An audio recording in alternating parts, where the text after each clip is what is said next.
नमस्कार, welcome back to Arihant online classes. जैसा कि मैंने प्रॉमिस किया था, मैं अपनी एंट्रेंस सीरीज की दूसरी वीडियो लेके आ गया हूं। तो आज की वीडियो है उन लोगों के लिए, बेसिक फोकस इसका एंट्रेंस वालों के लिए है जिनको लखनऊ यूनिवर्सिटी, नेशनल पीजी या अदर एफिलिएटेड कॉलेजेस का एंट्रेंस देना है। और आपके लिए तब भी इंपॉर्टेंट है अगर आप 11th के स्टूडेंट हैं या 12th या ग्रेजुएशन के कॉमर्स के स्टूडेंट हैं, तो आपके लिए काम की वीडियो है। बहुत काम की वीडियो होने वाली है। आज हम डिस्कस करेंगे एक अकाउंटिंग प्रिंसिपल जिसमें कंसेप्ट और कन्वेंशन दोनों आ जाएंगे, और नंबर 2 अदर टॉपिक्स जो आपको प्रिपेयर करने होंगे एंट्रेंस की नजर से। तो बिना किसी देर के चलिए शुरू करते हैं।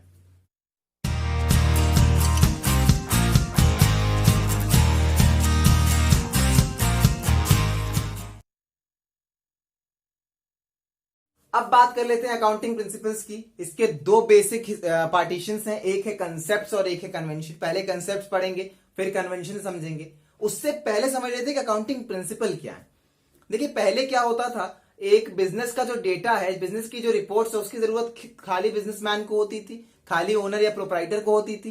पर जैसे जैसे टाइम चेंज होता गया, अब बिजनेस रिपोर्ट्स की जरूरत जो है सबको है। इन्वेस्टर्स को है, क्रेडिटर्स को है, गवर्नमेंट को है, टैक्स अथॉरिटीज को है। तो कुछ ऐसे सिस्टम या कुछ ऐसा प्रिंसिपल बेसिक होना जरूरी था जो फॉलो हो, ताकि जो रिपोर्ट्स हो, जो डेटा हो, सबके समझने लायक हो, सबके कंपेरेबल हो। इसलिए सेटअप किए गए अकाउंटिंग प्रिंसिपल्स। इनका जो बेसिक नाम जिन्हें जाना जाता है उनको कहते हैं गैप, GAAP, मतलब generally accepted accounting principles. I repeat, generally accepted accounting principles. Name itself says ये क्या है, ये वो अकाउंटिंग प्रिंसिपल्स है जिनको जनरली एक्सेप्ट किया गया है। जनरली एक्सेप्ट किसके द्वारा किया गया है, किन लोगों ने किया है? तो वो जो accountants all over the world हैं, उन्होंने इसको जनरली एक्सेप्ट कर लिया है और माना है कि भाई ठीक है, हम इन इन तरीकों से ही अकाउंटिंग करेंगे ताकि हमारा डेटा जो हो वो एक्सेसिबल हो, कंपेरेबल हो सबके लिए। तो इसमें से जो ये पहले 3 कंसेप्ट हैं, फर्स्ट 3 कंसेप्ट, ये AS1 के हिसाब से है, अकाउंटिंग स्टैंडर्ड्स 1 के हिसाब से है। Institute of chartered accountant of India क्या करती है, अकाउंटिंग स्टैंडर्ड्स बनाती है, तो उसमें अकाउंटिंग स्टैंडर्ड 1 के हिसाब से पहले 3 कंसेप्ट है, जिसमें से पहला है going concern concept. Going concern concept क्या कहता है? इट स्टेट्स कि जो आप बिजनेस शुरू कर रहे हैं वो आप इस सोच से शुरू करिए कि आपका बिजनेस बहुत आगे चलने वाला है, बहुत दिनों तक चलने वाला है। इस प्लान के साथ नहीं कि आप अकाउंटिंग नहीं कर सकते कि भाई मैं बिजनेस शुरू करूंगा और इसको 6 महीने में या साल भर में वाइंड अप कर दूंगा। तो अगर आप साल भर में 6 महीने में वाइंड अप करने वाले तो फिर आपको अकाउंटिंग करने की जरूरत ही क्या है क्या कि आपको ये सोच के चलना है कि जो बिजनेस मैं शुरू कर रहा हूं ये चलता रहेगा, बहुत दिनों तक चलता रहेगा। मे बी 10 साल, 20 साल, 100 साल, हो सकता है मेरे मरने के बाद भी चलता रहे। मेरे जो आने वाली पीढ़ी है वो उसको टेक ओवर कर ले या कोई और टेक ओवर कर ले, तो चलता रहेगा। और इसी हिसाब से आपको यही सोच दिमाग में रख के आपको अकाउंटिंग करनी है। नाम से भी पता चल रहा है गोइंग कंसर्न, आगे बढ़ जाते रहने की कंसर्न के साथ। दूसरा है कंसिस्टेंसी। अब है क्या कि जो आपका अकाउंटिंग पीरियड, मान लीजिए 1 साल के लिए आप अकाउंटिंग कर रहे हैं, तो आपके जो अकाउंटिंग ईयर है उसमें कंसिस्टेंसी रहनी चाहिए।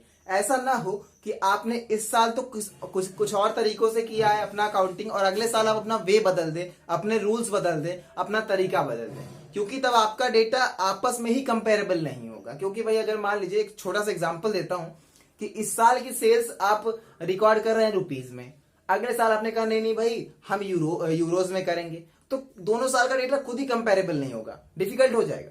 इसलिए जो भी तरीके, जो भी रूल्स आप यूज कर रहे हैं वो ऐसे होने चाहिए जो कंसिस्टेंट होने चाहिए, हर साल सेम होने चाहिए।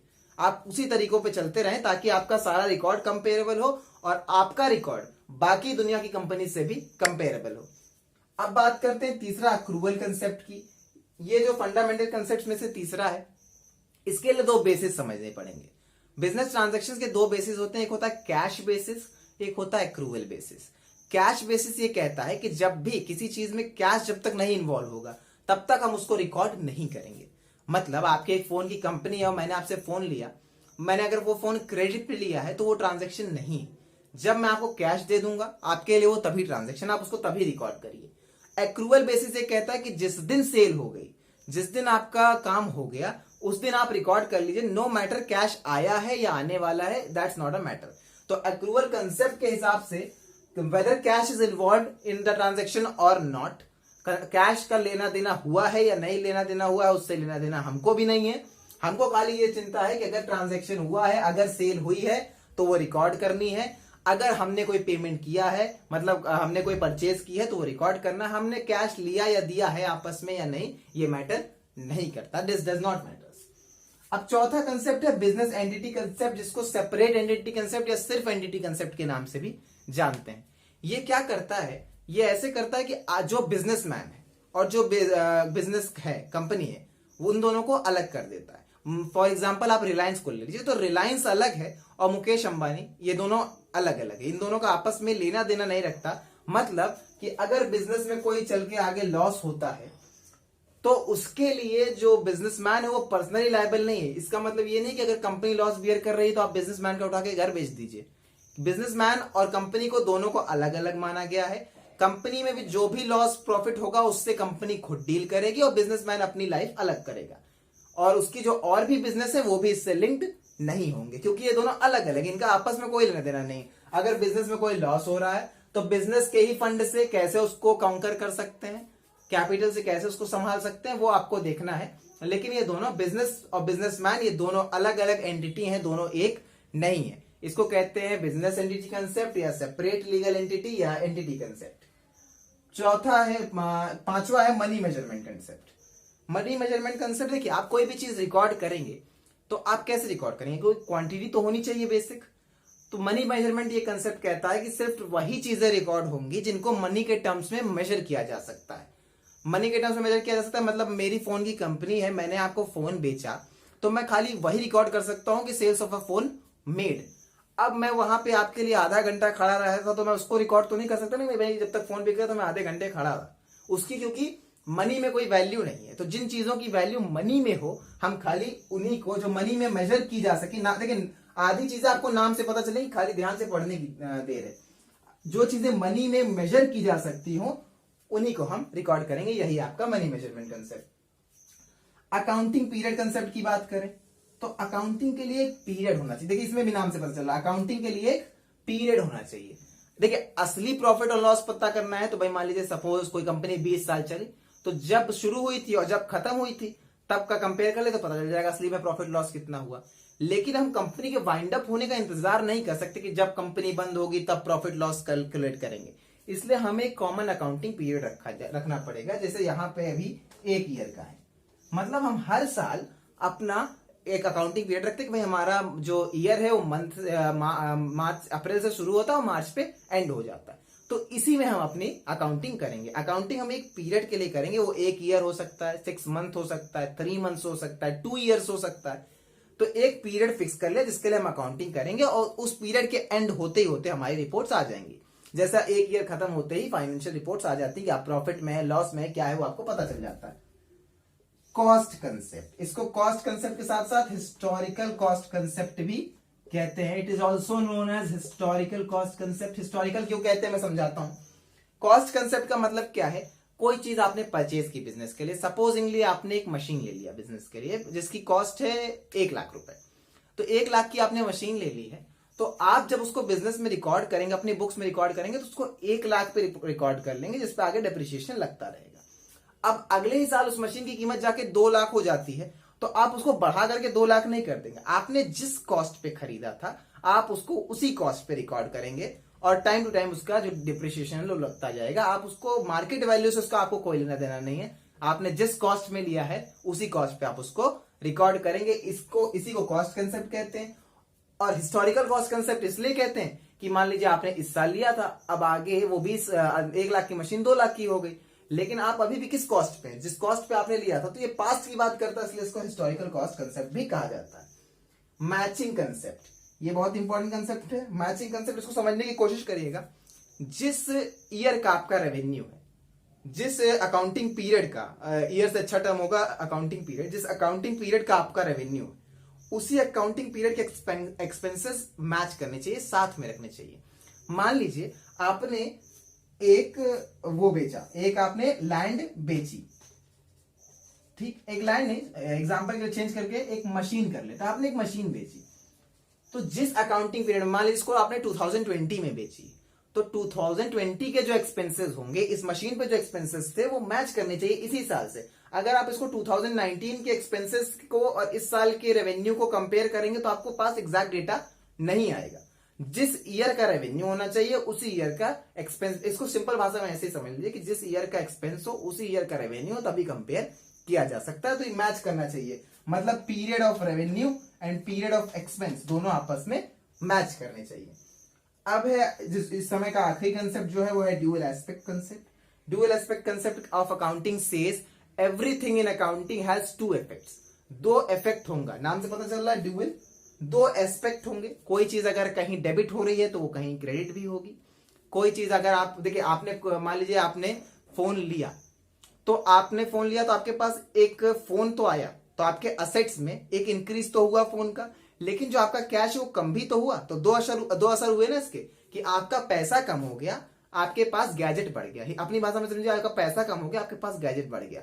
तो अकाउंटिंग यही कहता है, हर ट्रांजैक्शन के, हर रिकॉर्डिंग के दो इफेक्ट होंगे, कुछ बढ़ेगा तो कुछ घटेगा। अभी आपने कुछ सामान बेचा तो आपके पास भले कैश बढ़ गया, लेकिन आपके पास वो सामान तो कम हो गया।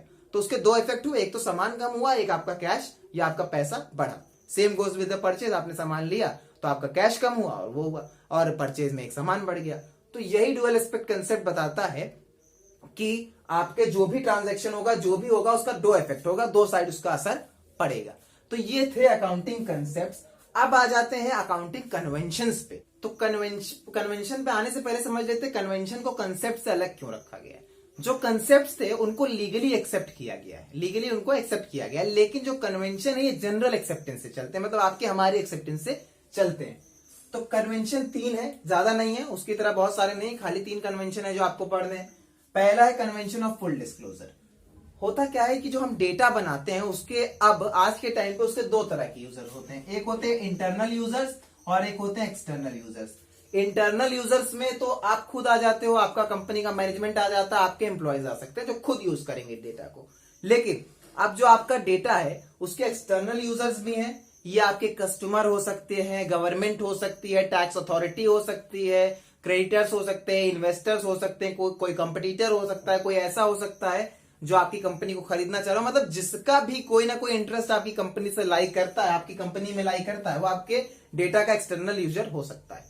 तो जो आप डेटा बना रहे हो वो ऐसा बनाओ कि सबके काम का हो, इसलिए कन्वेंशन ऑफ फुल डिस्क्लोजर रखा जाता है। मतलब ये मान के चला जाता है कि जो सारी बातें हैं उसको डिस्क्लोज किया जाएगा, कुछ छुपाया या हाइड नहीं किया जाएगा, सारी बातों को फुल्ली डिस्क्लोज कर देंगे, या सारी बातें हम बता के चलेंगे। इसमें खास करके जब बात होती है कंटीजेंट लायबिलिटी। कंटीजेंट लायबिलिटी का मतलब क्या?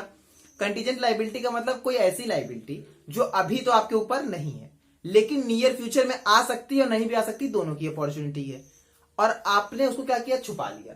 मान लीजिए आपके ऊपर कोई कोर्ट केस चल रहा है, आपकी कोई जमीन फंसी हुई है, उस पर कोर्ट केस चल रहा है, अगर आप वो हार गए तो आपको 10 लाख रुपए कंपनसेशन पे करना पड़ेगा, और आप 10 लाख रुपए कंपनसेशन पे करना पड़ेगा। तो इसको कहते हैं कंटीजेंट लायबिलिटी। हो सकता है आप हार जाओ तो 10 लाख पे करना पड़े, हो सकता है ना हारो तो आपको पे ना करना पड़े।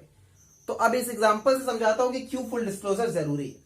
मान लीजिए मैं आपकी कंपनी की नेटवर्थ 5 लाख है, मैं इसको खरीदने में इंटरेस्टेड हूं, तो मैंने कहा आपको 5 लाख पे किया और मैंने कंपनी आपकी खरीद ली। आपने मुझे इस कंटीजेंट लायबिलिटी के बारे में नहीं बताया। नियर फ्यूचर में अगले साल जाके मैं केस, आपकी कंपनी केस हार जाती, तो ये 10 लाख की लायबिलिटी किसके ऊपर आएगी? उस समय कंपनी का ओनर मैं हूंगा, तो कंपनी के ऊपर आएगी, मतलब कंपनी का एक 10 लाख का लॉस हो जाएगा जो मेरे लिए एक्सपेक्टेड ही नहीं था। तो मेरे साथ ये फ्रॉड हुआ कि नहीं हुआ, कि भाई मैंने तो 5 लाख समझी थी आपकी वर्थ, लेकिन मेरे लिए तो 15 लाख पड़ गया। इसलिए फुल डिस्क्लोजर जरूरी है ताकि किसी के साथ फ्रॉड ना हो। इसलिए आपको सारी बातें जो है वो एकदम डिस्क्लोज करके रखनी चाहिए, चाहे आप कोई कंटीजेंट लायबिलिटी डील कर रहे हो। मान लीजिए आपने अपने वे में कोई चेंज किया है, आप स्टॉक या डेप्रिसिएशन रखने के वे में कोई तरीका चेंज करो, तो जो भी बात है उसको नोट्स बना करके, शॉर्ट नोट लगा करके आपको डिस्क्लोज कर देनी चाहिए अपने डेटा में। दूसरा कन्वेंशन है कन्वेंशन ऑफ मटीरियलिटी। अब ये कन्वेंशन ऑफ फुल डिस्क्लोजर का एक्सेप्शन बन जाता है। क्यों?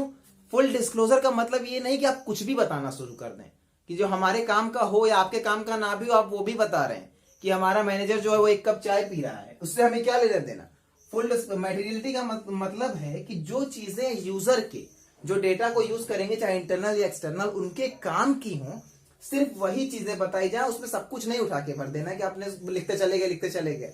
रिपोर्ट्स में, डेटा में खाली वही बातें होनी चाहिए जो क्या हो, मटीरियल यूज की हो, यूजर के काम की हो। अब तीसरा कंसेप्ट है कंसेप्ट ऑफ कंजर्वेटिज्म।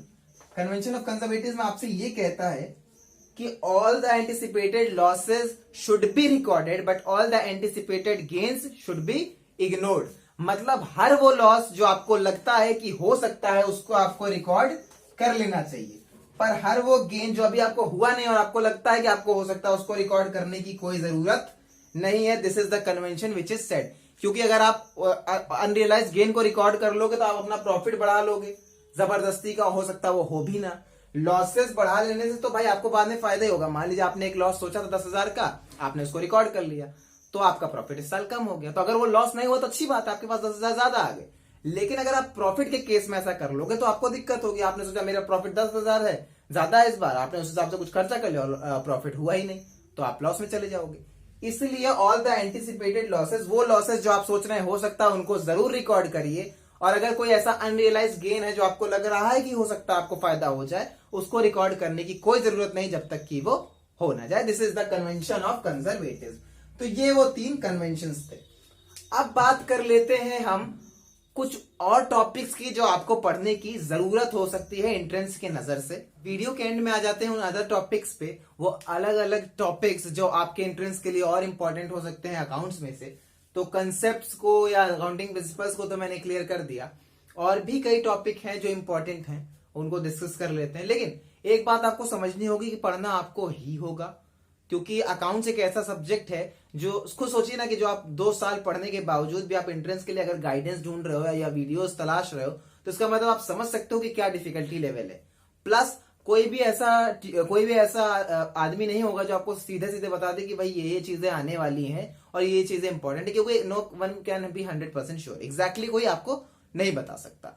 तो जितना मेरे हिसाब से बनता है मैं उतना आपको बता देता हूं कि एक तो फॉर्मूले, ये आपके 12th की बुक के अकाउंटिंग रेशियोज के फॉर्मूले हो सकते हैं, या बाकी जो फॉर्मूले हैं वो हो सकते हैं। ये इंपॉर्टेंट है, जरूर याद रखिए, क्योंकि एक एमसीक्यू में ऐसा बन सकता है कि भाई what is the formula of goodwill, और उसके बाद आपको ऑप्शन में अलग अलग फॉर्मूले दे दिए, आपको सेलेक्ट करना पड़ा। तो फॉर्मूले इस नजर से इंपॉर्टेंट हो जाते हैं। एंट्रीज इंपॉर्टेंट हो जाती है। एंट्री कैसे इंपॉर्टेंट हो जाती है? मान लीजिए उन्होंने आपको कोई ट्रांजेक्शन दे दिया और उसकी 4 एंट्री ऑप्शन में दे दी कि भाई आप good is purchase and cash is paid for it, तो उसके लिए 4 आपको ऑप्शन दे दिए कि भाई purchase account debit to cash होगा या purchase account debit to goods होगा, ऐसे करके 4 ऑप्शन दे दिए। तो आपको ये एमसीक्यू में आ सकता है, इसलिए एंट्री इंपॉर्टेंस हो सकती है। टर्म्स, ये बहुत इंपॉर्टेंट है, आपको पता होना चाहिए डेफिनेशन वाइज कौन सा टर्म क्या है। लेजर क्या है, जर्नल क्या है, कैश फ्लो स्टेटमेंट्स क्या है, फाइनेंशियल स्टेटमेंट्स क्या है, ये सारी चीजें आपको मालूम होनी चाहिए। सब बेसिक जो अकाउंटिंग टर्म्स हैं इंपॉर्टेंट सबका मीनिंग आपको पता होना चाहिए, क्योंकि किसी की भी डेफिनेशन देकर के पूछ लिया जाएगा भाई ये लेजर की है, जर्नल की है या किस चीज की है। तो टर्म्स मालूम होने चाहिए। रेशियोज, ये अकाउंटिंग रेशियो के भी हो सकते हैं, पार्टनरशिप के भी हो सकते हैं, जितने भी रेशियो वाले क्वेश्चन है ये जरूर ध्यान रखिए, क्योंकि आपको रेशियो निकालने को भी दिया जा सकता है। भाई पार्टनरशिप रेशियो निकालिए, आप गुडविल का रेशियो निकालिए, आप प्रॉफिट शेयरिंग रेशियो निकालिए, तो ये रेशियोज इंपॉर्टेंट हो जाते हैं। अब अगर बात कर ले शेयर्स वाला, जो एक खूब डराता है टॉपिक बच्चों को अकाउंट्स में, तो शेयर्स की बात करें तो इसमें जो जितनी एंट्रीज बनती हैं शेयर्स की, चाहे वो बाय बैक की हो, चाहे वो आपकी एंट्री हो शेयर फॉर फीचर की, ये सारी एंट्री इंपॉर्टेंट हो जाती है शेयर्स की नजर से, क्योंकि ये एमसीक्यू में पूछी जा सकती है। पूरा क्वेश्चन शेयर्स का लगाने को नहीं दिया जा सकता एमसीक्यू में, जाहिर सी बात है, इससे डरने वाली बात नहीं है। बस एंट्रीज आपको पता होनी चाहिए कि किस केस में क्या होती है, कि आपको भाई दे दी किसकी एंट्री क्या होगी, तो आप वो एमसीक्यू से चूज कर सकें। डिबेंचर से भी सेम है कि भाई डीआरआर क्या होता है, डिबेंचर रिडेम्पशन रिजर्व क्या होता है, ये पता होना चाहिए। डिबेंचर्स की जो रेशियोज हैं, डिबेंचर्स की जो एंट्रीज है, ये आपको मालूम होनी चाहिए। रिडेम्पशन के टाइम पे भी, इशू के टाइम पे भी सारी एंट्रीज दिमाग में रखें तो ज्यादा अच्छा। फाइनेंशियल स्टेटमेंट्स के नजरिए से देखें तो कौन सी, अगर मान लीजिए कैश फ्लो की बात करते हैं, तो कौन सी चीजें आपकी इन्वेस्टिंग एक्टिविटी में जाती हैं, कौन सी ऑपरेटिंग एक्टिविटी में जाती हैं, कौन सी फाइनेंशियल एक्टिविटी में जाती हैं, इन सब का कंसेप्ट क्लियर रहना चाहिए, क्योंकि आपसे पूछा जा सकता है कि कौन सा किस एक्टिविटी का हिस्सा है, ये एकदम दिमाग में क्लियर बिठा लीजिए। फिर डेफिनेशन होती है, जाहिर सी बात है डेफिनेशन आपको पता होनी चाहिए। कोई भी डेफिनेशन देकर के फिल इन द ब्लैंक्स के फॉर्म में भी दिया जा सकता है कि किस चीज की डेफिनेशन है। पार्टनरशिप वाली जो बुक है वो इंपॉर्टेंट क्यों है, उसमें क्या क्या पूछा जा सकता है, उसमें पूछा जा सकता है new ratio, old ratio, partnership का रेशियो, पार्टनरशिप की डेफिनेशन, एग्रीमेंट, एक्ट, ये सब इंपॉर्टेंट हो सकता है। एक्ट्स और सेक्शंस बहुत इंपॉर्टेंट है, अकाउंटिंग स्टैंडर्ड्स बहुत इंपॉर्टेंट है, कौन सी चीज किस अकाउंटिंग स्टैंडर्ड में है। कंपनीज एक्ट में क्या क्या चीजें आती हैं, 2013 में जैसे कंपनीज एक्ट में ओपीसी का अमेंडमेंट आया, तो पता होना चाहिए कि 1956 में नहीं था, ये 2013 में था। तो जो जो अमेंडमेंट्स आए वो आपको पता होने चाहिए। ये एक इंपॉर्टेंट चीज हो जाती है। गुडविल, इसकी एंट्रीज भी बहुत इंपॉर्टेंट है, इसका रेशियोज भी बहुत इंपॉर्टेंट है। गुडविल की एंट्री बनाने को हो सकता है जरूर से जरूर आए, तो ये भी बहुत जरा। और एक बड़ा टॉपिक है जीएसटी, नया टैक्स का सिस्टम है, तो इससे क्वेश्चन होने के चांसेस भी हैं। ये सिर्फ कुछ टॉपिक्स हैं जो इंपॉर्टेंट की नजर में आते हैं। आगे वीडियोस में कुछ और इंपॉर्टेंट टॉपिक्स मैं आपको देता रहूंगा, कुछ और इंपॉर्टेंट टॉपिक्स बताता रहूंगा। एक आधे घंटे की वीडियो में सब कुछ आपके लिए बता पाना पॉसिबल नहीं है। प्लस इनमें से जिस जिस टॉपिक पे मुझे जरूरत लगेगी, जैसे आज मैंने अकाउंटिंग प्रिंसिपल्स बना दिया, उन टॉपिक में मैं आपको वीडियोस बना के देता रहूंगा, ताकि आपकी जितनी मैक्सिमम जितनी हेल्प कर पाऊं वो कर दूं। तो चैनल को सब्सक्राइब कर दीजिए, बेल आइकन को दबा लीजिए, ताकि नई वीडियो डालते ही आपके पास आ जाए। और जैसा मैंने आपको प्रॉमिस किया टॉपर सेशन लाने का, टॉपर टिप सेशन लाने का, तो वो भी मैं ला रहा हूं, जल्दी ही ला रहा हूं, 3 से 4 दिन में। तब तक के लिए इसको फॉलो करते रहिए। Thank you very much.